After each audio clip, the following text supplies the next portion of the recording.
mianatra eo tongotrao.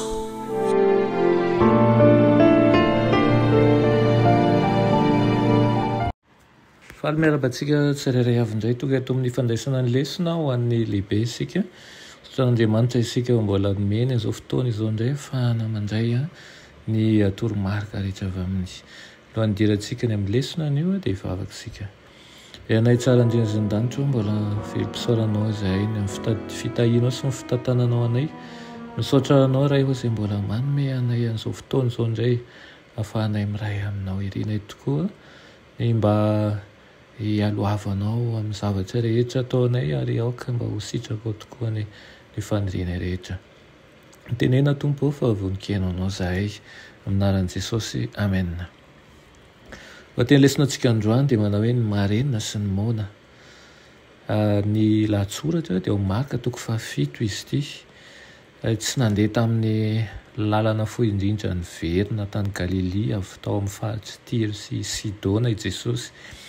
Toy ny anavaratra avy tao amin'ny faritsy Tiro izy ka namakivaky ny faritsy Sidona avy eo tao amin'ny faritra avaratsinanan'ny ranomasin'ny Galilia ary tonga teo akaikin'ny ranomasina. Lalana miodikodina ilay izy, angamba nanome fotoana bebe kokoa azy hampianatra ny mpianany. Ny soratra dia tsy milaza mazava hoe iza nitondra n'io lehilahy io teo amin'i Jesosy fa mazava tsara ny olana mahazo azy. Tsy nandre izy, manana olana ihany koa tamin'ny fitenenana. Mampisaraka ny olona manodidina azy ny tsy fandrenesana ary mety hanasarotra ny fianarana miteny ny marenina lalina. Mety efa tsy ny ela ny olan'ity lehilahy ity. Fantatr' Jesosy ny zavatsarotra nahazo an'ilay lehilahy ka nitondra azy ny tokana izy. Mahaliana ny fomba nanasitrana ny tompo an'ilay lehilahy indrindra ho an'ny mpamaky ankehitriny. Napetrany teo amin'ny sofindray lehilahy ny ratsan-tanany, nandrory izy avy eo nanenjy ny lelany ary ny sento. Nokasihan'i Jesosy ny faritra voa tamin'ilay lehilahy hosotrany nefa nahoana no ny sento izy raha nieritreritra ny sofiny tsy nety nisokatra tamin'ny fahamarinana sy ny lela izay tsy te hahafantatra ny mpanavotra. Naverin'i Jesosy tamin'ny fomba mahagaga ny sofin'ilay lehilahy ary nahay ny teny tsara izy. Ny sentony dia maneho ny fetra napetrak'Andriamanitra teo amin'ny tenany mikasika ny safidy malalaka hanana ny olombelona. Tsy manery ny sitrapo izany. Ny olombelona rehetra dia afaka misafidy izay tompon'ny fiainany, ny andrinan'ny aina na ny andrinan'ny aizina.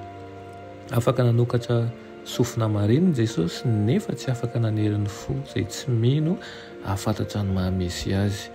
Ity tantara fohy ity koa dia mampiseho izay azon'Andriamanitra atao ho an'ireo izay mitodika amin'ny an-tsitrapo.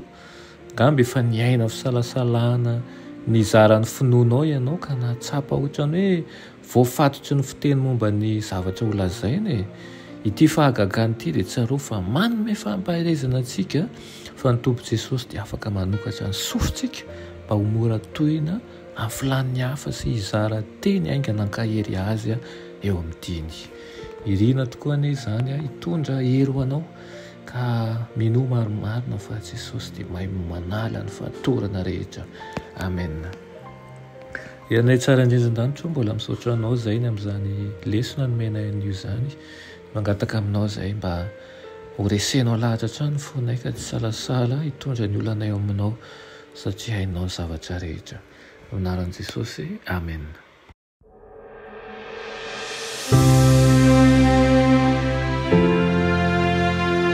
Mianatra eo an-tongotry Jesosy isan'andro.